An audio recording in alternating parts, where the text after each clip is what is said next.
ایسی پوری کرنے دی جائے. ٹھیک.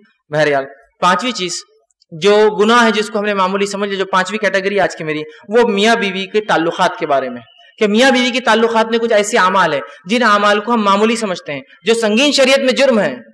کبھی کبھار لگتا ہے یار یہ بہائی تو نہیں جو بات کہی جا رہی، یہ بہائی نہیں ہے، یہ شریعت کا علم ہے. اگر میں اپنی خواہش کی بنیاد پر آپ سے کہوں گا تو یہ بہائی ہے، لیکن شریعت کا علم اور ایک حرام چیز سے بچنے کے لیے بات کہی جا رہی ہے. جو نبی اکرم صلی اللہ علیہ وسلم جو سب سے زیادہ پاک باز، سب سے زیادہ باحیا شخصیت تھے، ان کے منہ سے اور ان کے زبان سے نکلے الفاظ ہے یہ، تاکہ امت اس گناہ سے بچ جائے. اس اعتبار سے میں بھی یہ باتوں کو رکھ رہا ہوں. ٹھیک ہے. تو پہلا گناہ جس چیز کو معمولی سمجھا جاتا ہے ہمارے سماج میں میاں بیوی کے تعلقات میں، وہ یہ ہے کہ جو ہے بیوی کا اپنے شوہر کو ہم بستری سے انکار کرنا، اپنے شوہر کو اپنے نزدیک آنے سے انکار کرنا.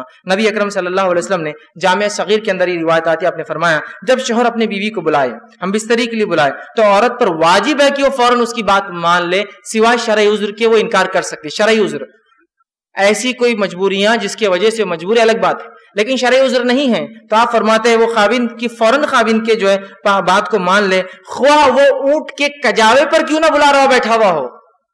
اونٹ کا کجاوا مطلب اس کی زین جس سے بیٹھتا ہے انسان، اس پہ بھی بلا رہا ہو تو اس کو جانا پڑے گا، اس کو انکار نہیں کر سکتی ہے وہ. اس معاملے کو خواتین جو بیویاں ہیں جو اپنے شوہر کا حق دینا چاہتی اس بات کو یہ مد نظر رکھے، اس لیے کہ جب اس معاملے میں رسول اللہ فرما رہے کوتاہی ہوتی ہے نا، شریعت نے کیوں اہمیت دی اس بات کو، اس میں کوتاہی ہوتی ہے تو انسان پھر دوسری جگہ خواہشات پوری کرنے کی کوشش کرتا ہے، پھر وہ برداشت نہیں ہوتا ہے عورت کا، یا پھر وہ سوچتا ہے کہ یہ بیوی تو میری راضی نہیں ہوتی، اس کی اپنی مرضی ہوتی ہے. اس معاملے میں غیر شرعی بنیادوں پر انکار کرنا، یوں ہی انکار کرنا یا اپنی ضد پر اڑ جانا، یہ بہت سنگین جرم ہے. دوسری روایت میں آپ صلی اللہ علیہ وسلم صحیح بخاری کی روایت آپ نے فرمایا جب شوہر اپنی بیوی کو ہم بستری کے لیے بلائے اور بیوی انکار کر دے اور شوہر اپنی بیوی سے ناراضگی کی حالت میں سو جائے تو ساری رات، اور اگر وہ سوتا رہے ساری رات اگر ناراض رہے تو اس عورت پر صبح تک کے لیے فرشتے لعنت بھیجتے رہتے ہیں، فرشتے بددعائیں بھیجتے رہتے ہیں جو عورت اس طرح سے کرے. ٹھیک.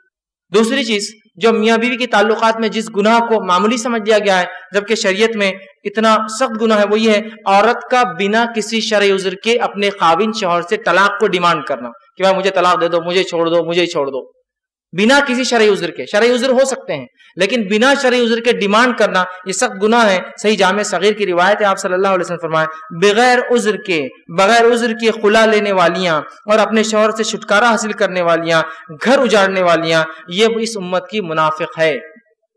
ٹھیک ہے. دوسری روایت نے فرمایا اور کہا جس عورت نے بغیر کسی سبب کے جو ہے اپنے خاوند سے طلاق طلب کی اس پر جہنم واجب اور یہ جنت کی خوشبو نہیں سونگیں گی. بنا شرعی عذر کے، بس چھوٹی موٹی باتیں پسند نہیں آ رہا، اس کی انکم بہت کم اور چھوڑ رہی ہے، یہ شرعی عذر نہیں ہے.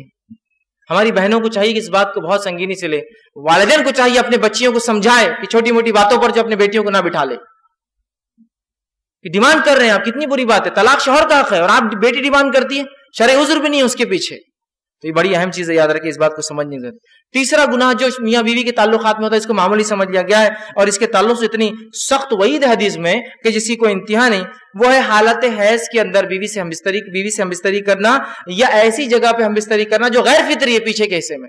آپ صلی اللہ علیہ وسلم نے فرمایا، جامع ترمذی کی روایت حدیث کے الفاظ تو ذرا غور کیجئے، جس شخص نے حیض والی عورت سے ہم بستری کی یا عورت کے پیچھے دبر میں جمع کیا یا کاہن یا نجومی کے پاس گیا اور اس کی بات کی تصدیق کی، اس نے اس چیز کا انکار کیا جو محمد صلی اللہ علیہ وسلم پر نازل ہوئی. وہ ایک شریعت کا منکر ہے، اس شریعت کا اس نے انکار کیا جس نے وہ عمل کیا. اس کے لیے کفارہ شریعت نے باندھا ہے، بہت سخت جرم ہے، لیکن لوگ اس کو سمجھ ہی نہیں پا رہے ہیں یا یہ تعلیم شاید حاصل کر ہی نہیں رہے، اس بات کو سمجھ ہی نہیں رہے کہ نکاح جب کر رہے ہیں تو اس سے پہلے اس کے تعلق سے، اس کے آداب، اس کے تعلق سے تمام معاملات کو سیکھا جائے. دنیا کی تمام چیزوں کے اندر ٹریننگ پروگرامز ہوتے ہیں، سب چیزوں کو سیکھا جا رہا ہے، لیکن شریعت کے مطابق کوئی چیز ہو تو وہاں ہم کو شرم آ رہی ہے، وہاں سیکھنے میں شرم آتی ہے. دنیا کی بہائی میں ہم کو شرم نہیں آتی. ہمارے بچے 11ویں 12ویں کے اندر جاتے ہیں، سائنس پڑھتے ہیں جس کے اندر عورت اور مرد کے جو ہے اعضاءوں کے اور تفصیلات پورے جسم کی تعلیم ہوتی ہے، وہ پڑھانا تو منظور ہے، لیکن بچے کو یہ سکھانا کہ شریعت تمہاری اور ہماری شریعت مطہرہ کیا سکھاتی ہے ہمارے بچوں، وہ ہم کو جو ہے بے شرمی بے حیائی، اور جو بولتا ہے وہ بے شرم آدمی ہے، وہ بے حیا ہے، اس کو عقل نہیں ہے، اس کو شرم اس کو ہے. بے شرم تو وہ ہے جو ان باتوں کو نہ بتانے کی وجہ سے امت کے اندر یہ باتیں پھیل رہی ہے، یہ برائیاں پھیل رہی ہے. بہرحال اسی طرح جو ہے جو باتیں میاں بیوی کی تعلقات کی میں چوتھا گناہ جس کو معمولی سمجھ لیا گیا وہ یہ ہے کہ کسی غیر محرم عورت کے ساتھ خلوت میں اکیلے میں ملاقات کرنا اور کسی غیر محرم عورت سے ہاتھ ملانا یہ بہت سخت بری بات ہے۔ نبی اکرم صلی اللہ علیہ وسلم فرماتے ہیں اس کے تعلق سے آپ نے فرمایا، ترمذی کی روایت ہے، جب بھی کوئی آدمی کسی غیر محرم عورت کے ساتھ تنہائی میں ملتا ہے تو وہ 2 نہیں، تیسرا ان میں شیطان ہوتا ہے، وہ 3 ہو جاتے ہیں۔ اور میری بات یاد رکھیے، جب بھی بارود اور آگ، چاہے کتنے بھی اچھے دوست ہو، بارود اور آگ ملتے ہیں دھماکہ ہونا ہی ہے، چاہے کتنے اچھے دوست ہوں۔ آگ بھی بول رہی میں اچھی دوست ہوں تمہاری، بارود بول رہا بہت اچھا دوست ہوں، لیکن جب ملیں گے تو سوائے دھماکے کے کچھ نہیں ہو سکتا۔ انٹینسٹی زیادہ کم ہوں گی لیکن دھماکہ ضرور ہوگا۔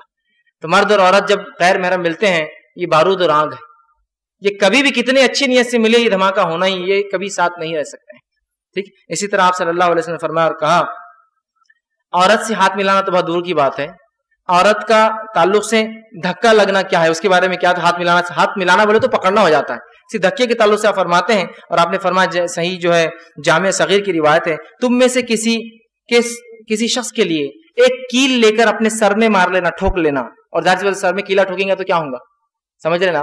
سر میں کیل لے کر ٹھوک لینا زیادہ بہتر ہے اس سے کہ کسی غیر محرم کو چھوئے، دھکا لگائے۔ کیل لے کے ٹھوک لینا زیادہ بہتر ہے بنسبت اس کے کسی غیر محرم کو دھکا لگے۔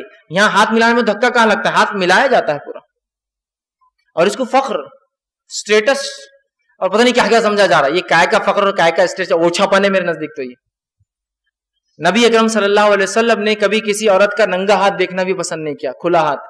ایک بار ایک خاتون جس کو علم نہیں تھا شریعت کا، وہ مدینہ آئی اور بیعت آپ سے ان کے پاس بیعت کرنے کے لیے آئی، اسے پتہ نہیں تھا کہ عورتوں کی بات اللہ کے رسول کیسی لیتے ہیں۔ وہ آئی اور اپنا ہاتھ ڈال دیا آسم کے سامنے بیعت کے لیے، آسم فوراً اپنے ہاتھ پیچھے کے نظر پلٹے اور کہا، محمد کسی عورت کے ننگی ہاتھ کو چھونا تو دور، ننگی ہاتھوں کو دیکھنا بھی پسند نہیں کرتے ہیں، اور آپ نے چہرہ پھیر لیا اس سے۔ ہاتھ ملانا، اب یہ ہاتھ ملانا آفس کے لیے ہوتا ہوگا، بہت سے لوگ ان کا کلچر ہوتا ہے۔ کلچر کیا ہوتا ہے؟ کسی بھی عورت کو عید ملنے جاتے ہاتھ ملا کے ہاتھ پکڑ کے چومتے، کلچر۔ یہ کلچر فالتو کلچر ہے، چھوڑیے اس کلچر کو، نکل کے آئیے اس کلچر سے باہر۔ یہ شریعت نہیں ہے، جو شریعت محمد یہ کہہ رہے کیلا ٹھوکنا افضل ہے سر میں، ہاتھ دھکا لگنے سے کیسے وہ اجازت دیں گا کہ آپ کلچر کے نام پر جو کسی عورت کا ہاتھ پکڑے؟ نہیں، ہاں بس سماج میں چلتا ہے، کلچر ہے ہمارا کہ کسی بھی عورت کا ہاتھ پکڑ کے ہم چومتے عید کے دن خوشی میں چومتے۔ یہ کلچر شریعت نہیں ہے، اس کو نکالنا ہوگا ہم کو اپنے زندگیوں سے، ورنہ پھر ہم ان لوگوں کو روک نہیں سکتے ہاتھ ملانے سے، اس لیے کہ آپ بھی تو کلچر کے نام پہ ایک عمل کر رہے ہیں، ٹھیک۔ اسی طرح جو ہے چھٹی چیز، جو گناہ جس کو معمولی سمجھ لیا ہم نے اپنے سماج میں کرنا، جو کہ شریعت کے نزدیک حرام ہے، سب گناہ ہے، وہ یہ ہے جو ہے معاملات اور تجارت